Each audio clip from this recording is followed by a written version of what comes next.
Okay, we are back. Look at us go. Okay, so Megan is just having a little technical difficulties. On brand with opinionated lushes. So yes, great. yeah. So we the first guest of the day. We knew it. We did test it out with my husband last night, but you know, we you never know. You never know. It's the problem with doing things virtually. So until then, we can talk about what to the government. We could talk about the government. How about that government, eh? Oh my goodness. Oh my goodness. The fact that there's like no way, like if we had a re-election right now, like please, like that would be, I feel like a lot of people have learned their lesson. Their lesson. You know what I mean? They voted Doug back in. I don't think anyone learned their lesson. No, but they didn't. Doug got back in because it had like the lowest voting turnout. Because there was no like advertisement for the provincial government, like, and no one knew. They like a lot of them thought it was a federal government election again. I was like, no, it's provincial. Yeah, like a lot of people just didn't vote either from voter apathy or because they just weren't keeping up to date with things. And yeah, like it had like the lowest voting turnout in like provincial election, like recorded. Like it wasn't good. It wasn't a good thing.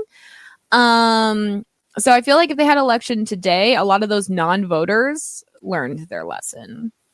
And a lot of people that were like on Ford's side are now Little Caleb in the background. Yeah, we got a little cheerleader. But yeah, like I feel like maybe they learned that way. It does like only one conservative party. Like it's all two. There's two. Oh, sorry, I didn't realize you clicked it. But yeah, I was gonna say the People's Party. Don't forget the People's Party is like, or what was the provincial one that was the People's Party? They had their own party. It was the Canadian something. It was something. Oh yeah, well the Ontario Party. Yeah, the Ontario Party. Yeah, so there was more than one, but that was like really far right. Yeah, well, I feel like it was too right for the conservatives. Yeah, that's what I was like. They're even more right. Like that's the thing. Down. It's like NDP are liberals now.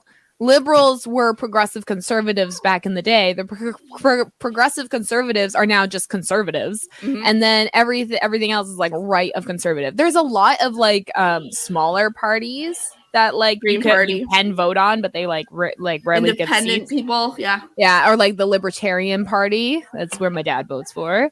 There's also like there's a few religious parties in there. Yeah, like the Catholic something that you can vote for in our area. You know, like it's. I keep saying I'm going to run. Okay, there she is. Okay, so here we are going to have Meghan Graham. I'll let her introduce herself because she is a wearer of many hats. So I will let her talk about her current projects. I've known her for years, like I said, and she's been just great in the Hamilton area for, you know, especially with kids with autism and everything like that, which has touched all of our lives. So I'll let her join. Hello. Good afternoon, ladies. Hi. Okay, so first of all, I am not drinking alcohol, but I am drinking. Fine. Neither am I. Neither am I. I have see that little guy. That's what I have to deal with. So I can't drink right now. I get it, but I am doing this mug. How's that? That's a good one. Yeah, I had to have this mug when I saw it. I also kiss better than I cook. Right.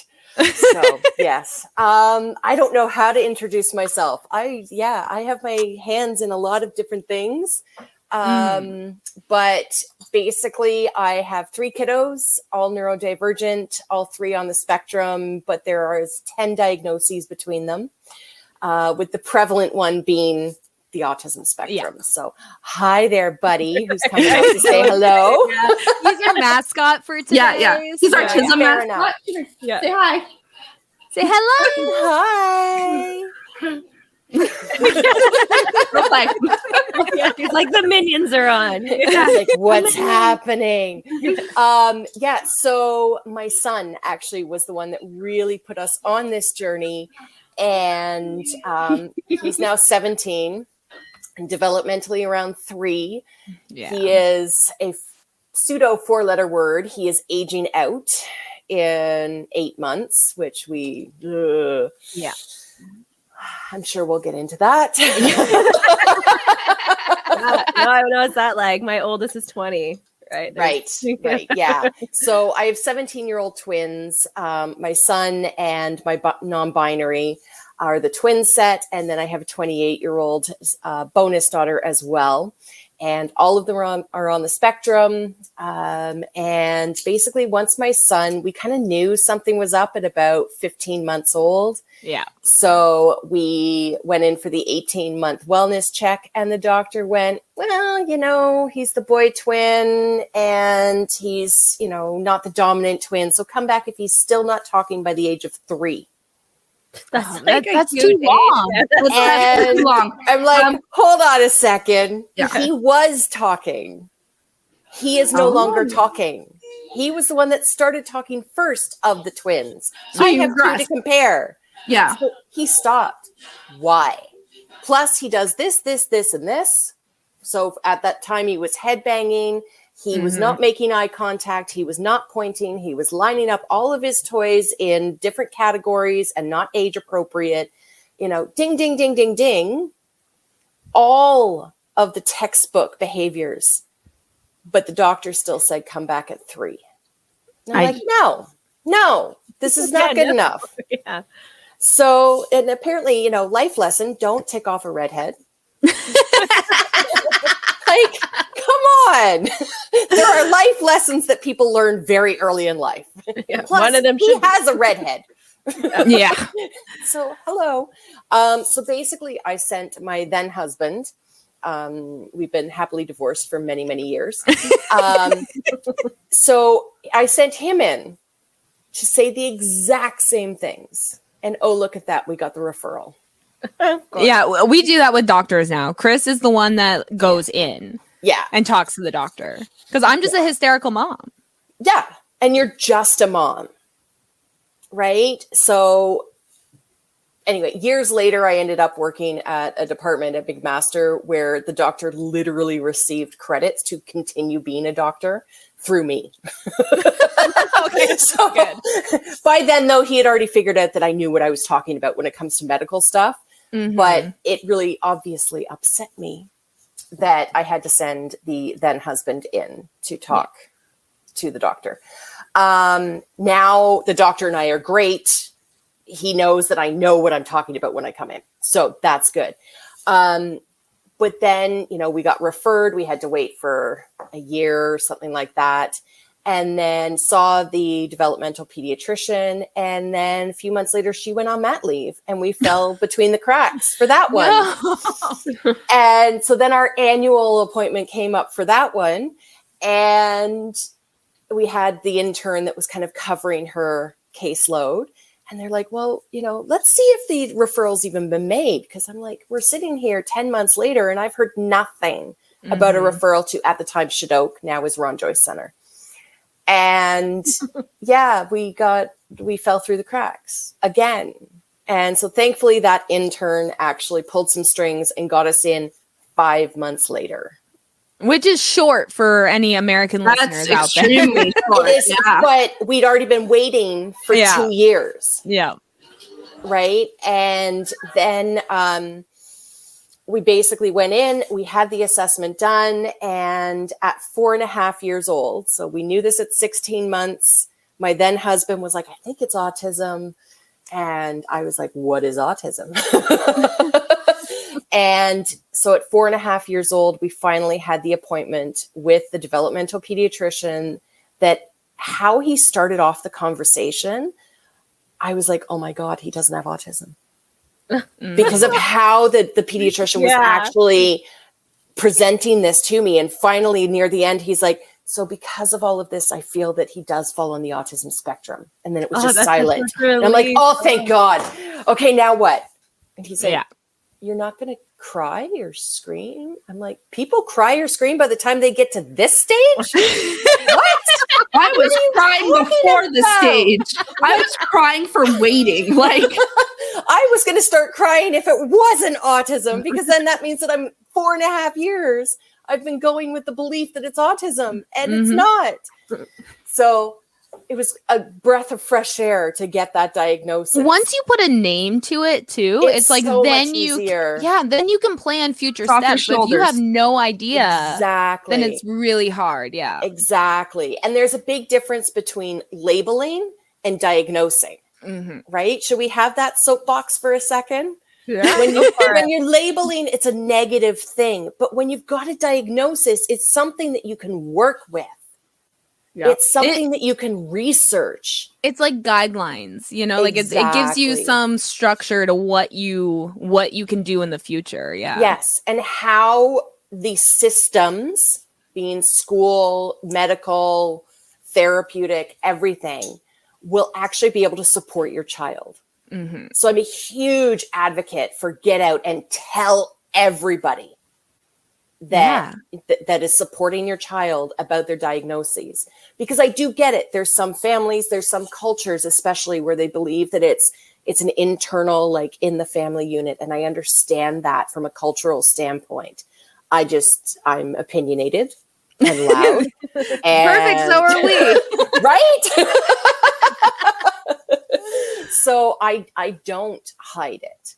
Now, having said that, my two other children can give me consent. My son cannot. He's not able to. He's functionally nonverbal. So I do, shout from the rooftops, but within reason, obviously, because there are some things that if he could give me consent, he wouldn't want me to shout things from the rooftops. And I get that.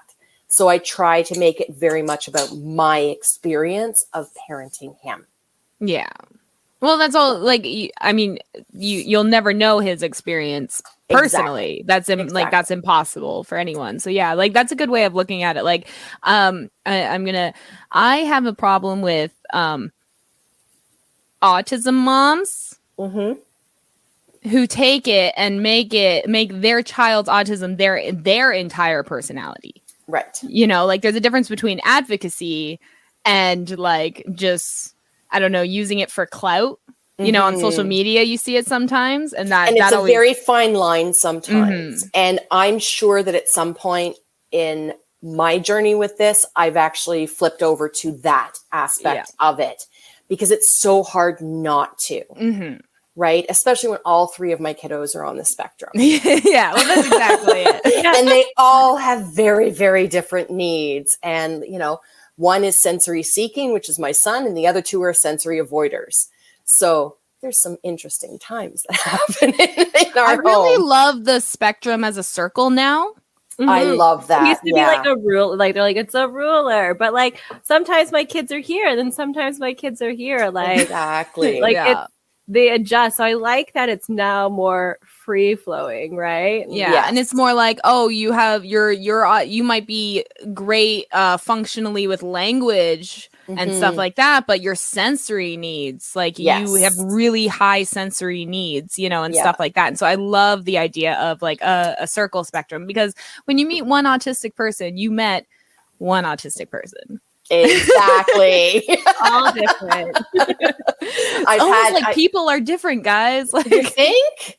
Well, and it's like mine are twins, right? And the non-binary, walks like a duck, talks like a duck, is the exact same as the oldest one, right?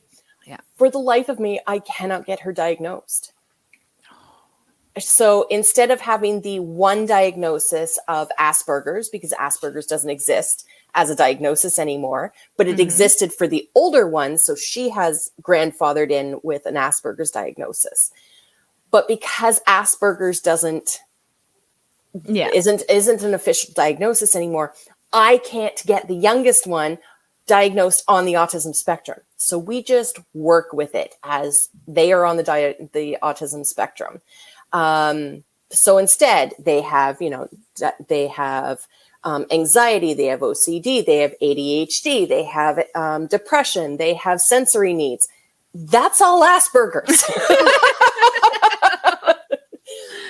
But those 5 separate ones altogether don't have this huge support system in the schools like an autism diagnosis has, which drives me crazy. Well, and a lot of doctors, it's like you get those doctors that feel like diagnosing is labeling. Mm-hmm. Like you get those doctors that are like, oh, we don't want to put autism because then for the rest of their lives, it's like, no. They need support now. Yeah. So that they don't need as much support later. Yeah. Like the younger you are, the more support you need, right? And if they need support later, they're not going to get it. Yeah. There is no later in our current system here. There anyway. is not. No. There is not. And the idea that early intervention doesn't help after 5. No, I'm like, okay, but hold on. So if you're neurotypical, okay, so for those that are listening that don't know what that means, basically, if you're a typical person, you start learning in school at 5. Yep. But if you have these extra challenges in how your brain is wired in a neurodivergent way, you apparently stop learning at 5. Yeah. How does that work? You also don't get a diagnosis till 5 or older. So Yeah. Good luck. Don't even start on that. Come on. Oh, and by the way, your autism ends at 18. You're like no longer autistic. Yeah. It just disappears. After, This the is magic. absolute chaos that is happening for my son at 17, because there's this whole thing that nobody talks about, and that's how hormones affect our kiddos on the spectrum. Yeah. Yep. And my son went through a psychotic break. So now 2 Novembers ago, so a year ago. And he had spent, are we allowed to swear on this? Oh, Yes, yeah. you go Okay, for cool. it. We swear all the time. Cheers. Yes. He spent 3 weeks beating the shit out of me every day at home at 2:00. Something happened at 2:00. That was the witching hour for him. And finally, one day, he had asked for a car ride, which was totally abnormal at that time. And we went for a car ride, and he started beating the shit out of me in the car. That's a little dangerous. Yeah. And we were coming back. You guys will know this area because it's in Hamilton, from Dundas, right? So we were driving back from Dundas, past McMaster, and going back, back home. He starts beating me in the car. I've had to pull over once in Dundas. He's been able to calm him down eventually. And then he finally calms down. And then I get back in the car, get back on the road. And he starts beating me again. And we're not talking little beating because I'm a big girl. Okay. Yeah. Jess can say this. I'm 5'10". Yeah. I'm 5'10". So I'm not small. Right. And he starts beating me on that stretch from Dundas through to where McMaster is. Yeah. So there's nowhere to pull over. So I'm trying to drive and I'm like, fuck it. And I pulled into McMaster. Mm-hmm. And we're so fortunate to have this world-renowned university and hospital here. Like, this is amazing. So I pull in and I literally, I don't really remember turning the car off and jumping out, but eventually I jumped out, and then he got out of the car and just started wailing on me. He is 6'4". I'm 5'10". I've seen pictures, so yeah. And so he's a big guy, and there's strength, and then there's autism strength, which is above and beyond just Hulk. And so I somehow pull out his hospital card, and basically I threw my wallet at reception, and I'm like, I swear he's only 16. He's only 16. I swear it. And they're like, we gotcha. And somehow I picked him up and maneuvered him into the triage room. And literally as I'm getting him in there, my eyes are darting everywhere so quickly to see all of the things that he can use as a weapon in that room. It's where they take the blood pressure, and the computer's there, and the computer keyboard, and all these things that can be used. And then I suddenly feel somebody grabbing me, and 3 security guards are holding him back, and someone's grabbing me out. Yeah. And it took 3 security guards to take him off of me. And all that I kept hearing was, come with me, Mom, come with me, Mom, come with me, Mom. So I just followed that voice because she was nice and she wasn't beating me. Yeah, you just need someone to get you back, 3 men were on my son. I had to leave.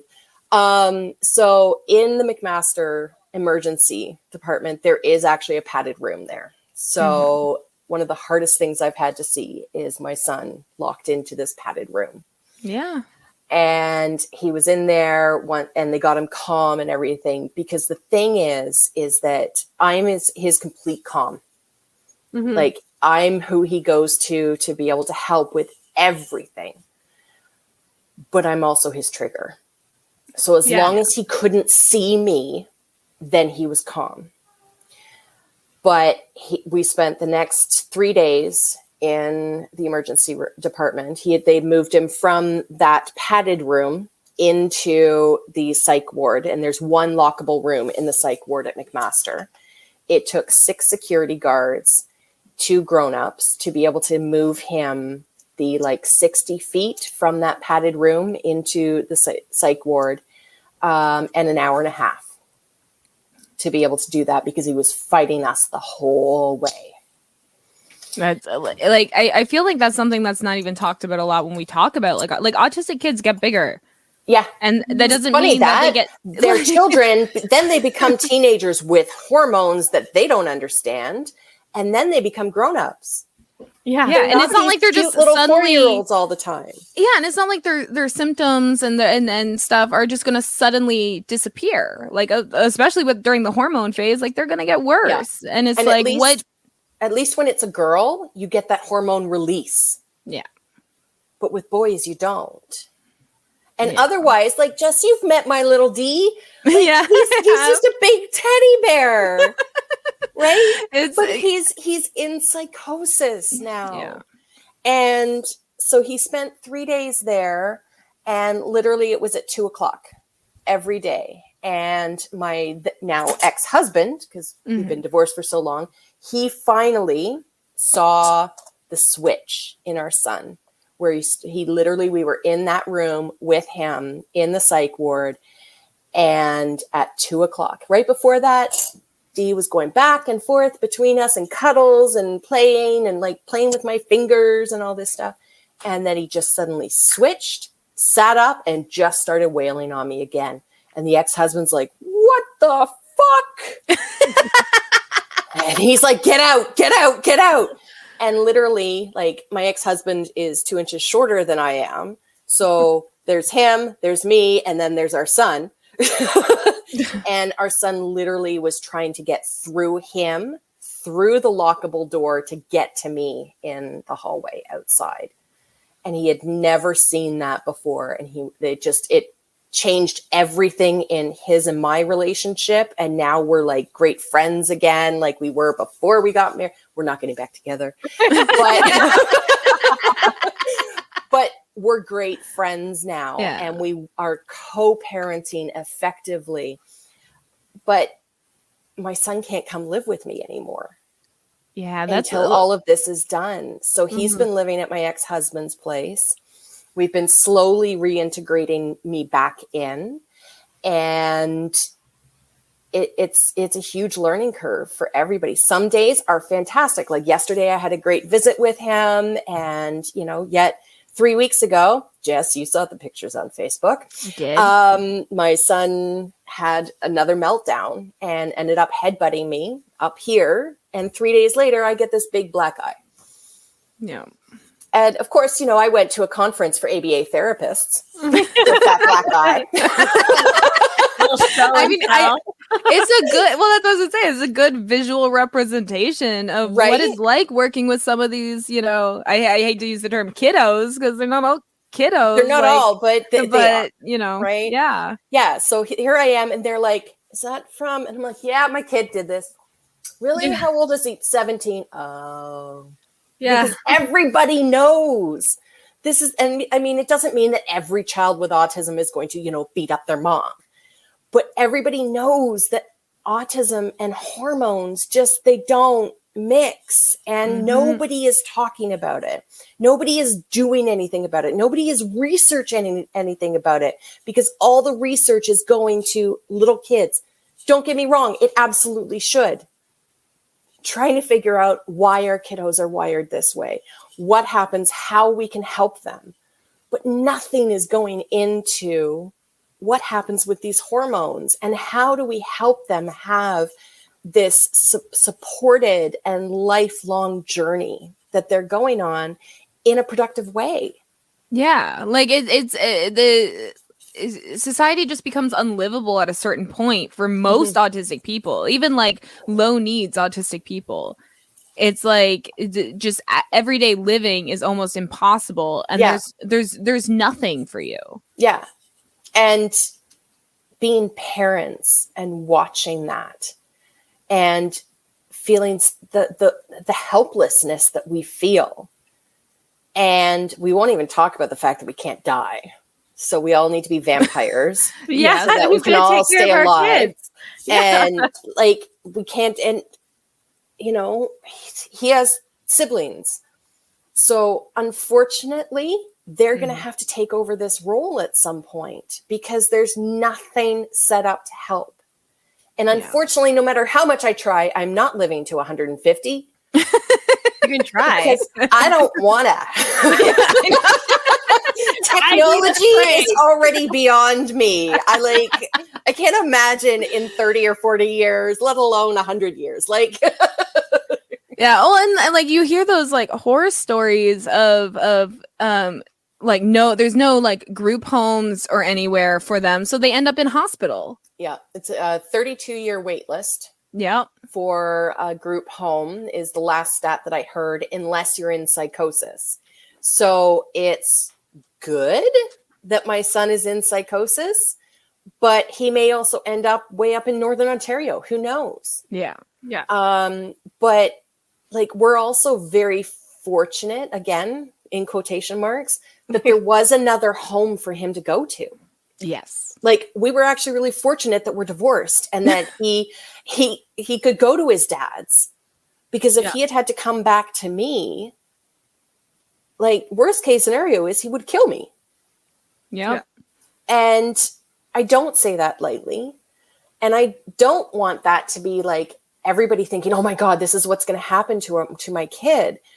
But I also don't want to hide the fact that our kids become teenagers. And your neurotypical child who's already struggling with the hormones and everything that go along with teenagehood, can you imagine if you're somebody who doesn't even know what's going on in your body regularly, and then suddenly this thing of hormones hits you too? And, you know, you've got all the 17-year-old man parts, but you've got a 3-year-old mind. Yeah. And all those urges that come along with the physical, but you're 3. Like, I can't imagine what he's going through. Yeah, So, we rag on the current government a lot on our podcast. Cheers. Just because, like, that's one of the things. It's like we didn't have a very good system before they came into government, and all they did was make it work. But the other ones were they were working with us and talking with us. Yeah, like it would just have a long wait list. Would bring 1,500 people to the Queen's Park and, you know, do some rallies like that. do more of that. We talked about that yesterday in chat. We're like, oh really? Oh God, we need to like set up a protest and just all. We need to start a convoy. Yeah, we said we'd start our own convoy, but for like things that matter, you know. Yeah. I'm gonna leave that one there. Yeah.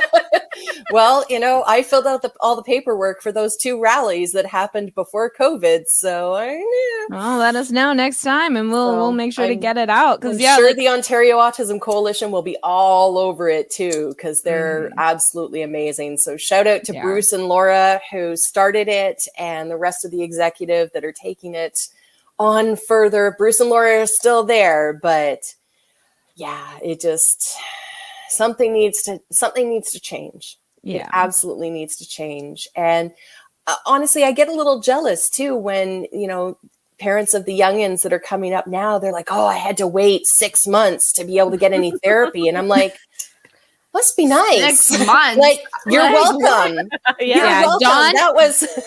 John did have to wait a lot for. So 3 years for a diagnosis, and now we're 3 years and we're still waiting to get funding. Yeah. Like, he's 6. And we had an appointment. Like, this all kicked off when he was 12 months because not a single word was coming out, no eye contact, all that stuff. And took 3 years for the diagnosis. And now, so he was like 3.5. He's now turning 6. And they're finally like, oh, you might get funding. Like, oh, thanks. Thanks. Yeah. See, and that's why we fought so hard to get rid of that age cap, right? Is because that's great that you're offering $20,000 for kids under 5, but most of us can't get our diagnoses till they're 5, 6, He's going to be 6. So must be nice, right? He's not even going to get that 20,000. He's going to get 5,000. Yeah. And what's that going to really get me? An iPad? Thanks. Yeah, exactly. Yeah, thanks. Exactly. Yeah. Well, and that's the good thing about my son aging out is that now my ex-husband has taken over all of the reapplying for funding thing because I'm burnt out. Yeah. I've been doing it for so long now. I got totally burnt out and I got sick of the current government saying, yes, you're approved for it, but you don't get any money. Great. Thanks. So my ex-husband has taken that over, which is great. So he's got a bunch of money that's coming in and now we're like, now we need to spend it all before he turns 17 in July or before he turns 18 in July. And the big thing that we need is respite and some other life skills, but no one will take him because he's violent. Yeah. So and there's now not we're like, even, what do we do? when you're not violent? There's still like such a huge wait list and there's not even enough skilled people to even provide those services. There's minor, like kids, everyone's able to like, oh, I'm skilled to work with little kids. But once they start getting older and have different needs, your qualifications are no longer relevant. Yeah. Well, it's like even in my son's class, he's in an autism specific class in school. The tallest person, which is the adult, one of the adults in his classroom, comes up to his shoulder. Yeah. Like, well, and it's like a lot of these people that do that kind of work, tend to be women. Yes. So, that's. I was very glad to find out that his new teacher actually is martial arts, black belt type of thing. And I'm like, where do I sign for you to be able to use that? As self-defense. Self-defense. Yeah. You have to be safe in your job. Absolutely. And like a lot of these people they don't get enough workers, like enough employees in these to work with all these variant needs. And then they're not even getting paid well. So burnout is a huge factor, which is one reason like there's not very many supports out there for that, Well, and he's in a class with 6 kiddos, right? And 1 teacher and 2 EAs. Well, the 2 EAs have turned over 3 times already this school year. Yeah. And now in his last school, there wasn't that big of a turnover, which was great. But this one there is because it's a brand new classroom. So it's not this cohesive thing yet. Mm-hmm. And there's this big discrepancy between what they will write versus what they will tell you. And we had an issue this week where my ex-husband had to go and pick him up from school. And all that he knew was he needs to be picked up. He left the school grounds and he needs to be picked up. Okay. That's all we know. And go and pick him up at this alternate door, which was like this back door of the building. My ex-husband's standing out there for 25 minutes. With no correspondence from anybody. He's texting everybody in the school. He's calling the school. No, absolute silence for 25 minutes after he gets there. And so that like the worst case scenario is going through his head. Where, okay, that means that like everybody is in danger. Right? Because my son's big and he's strong and he's going to hurt people.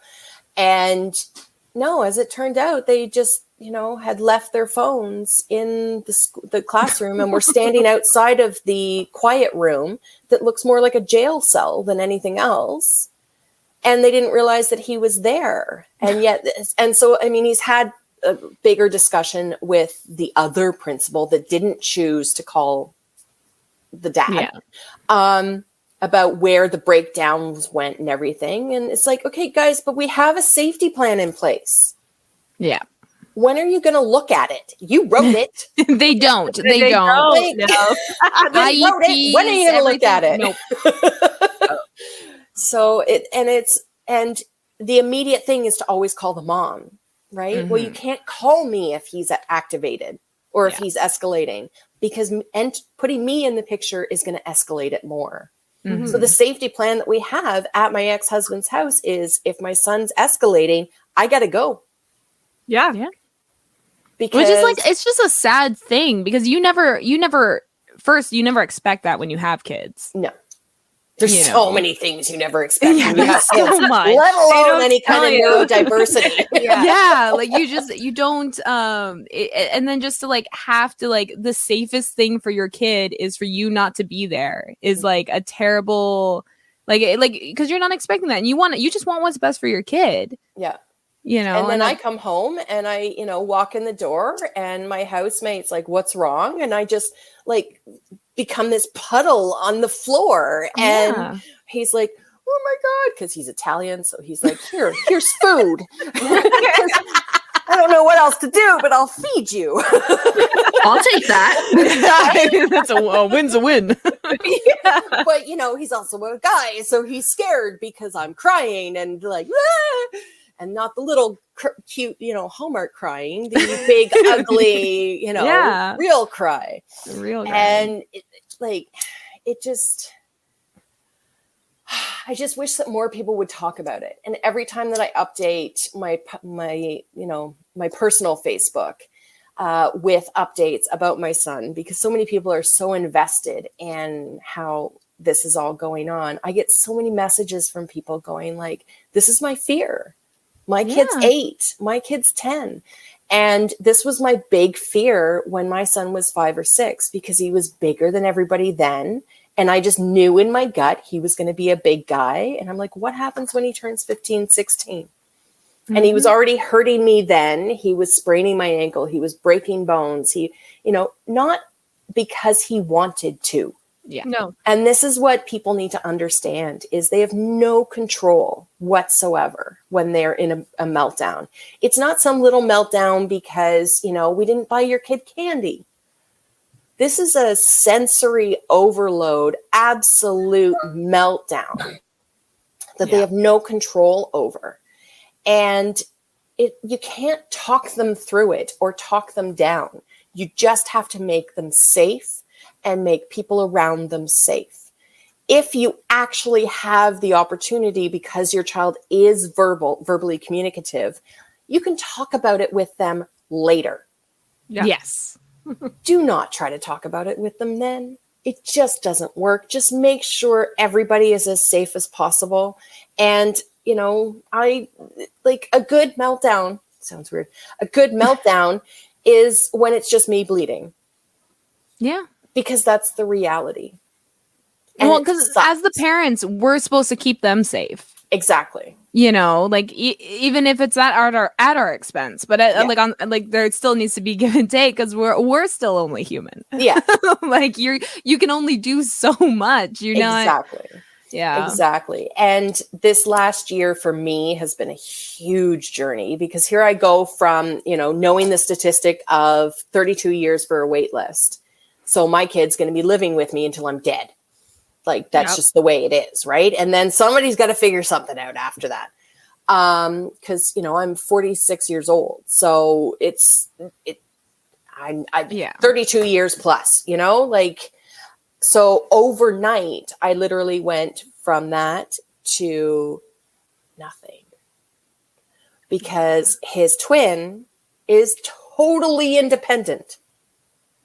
Because they are the twin of severe autism. So they've become, like, I knew they were independent, but I didn't realize how independent they were until he was gone at his dad's. And like, they were making all their meals for themselves. They were getting up, going to school. I'm like, I'm not needed at all. At all. So I'm a total empty nester overnight, when I expected for the rest of my life to be caring for this 3-year-old child. Yeah, that's such a learning process. And starting to go through the and recognizing the traumas that come from parenting that type of need is huge.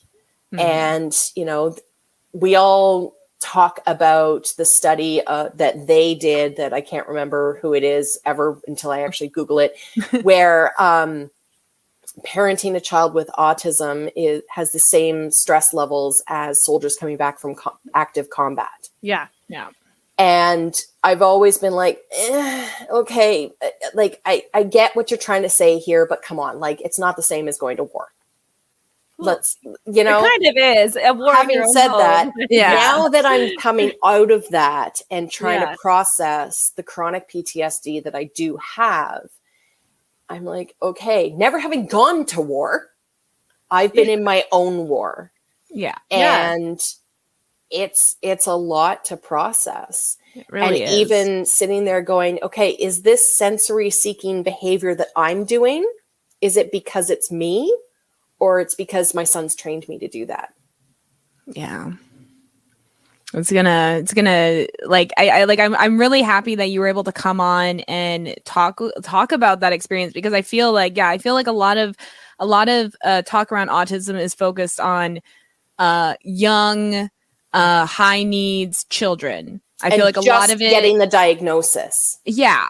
And like forgetting that there's the rest of their life. Yeah. There's the rest of their life, their siblings' life, like the chance of like siblings having autism. And like I feel like that's the thing too. Like low needs autism in children doesn't get diagnosed. Yes. If they're good in school, well, they're passing the system. And I mean, we need a whole other broadcast to talk about like so many different issues, but also our girls with autism. Yes. Unless they present the same way that boys do with autism, then they typically don't get diagnosed until they're in their teens, and that social cue thing is like gone. Late teens. Like and then they'll get diagnosed with anxiety and depression. Yes. Yeah.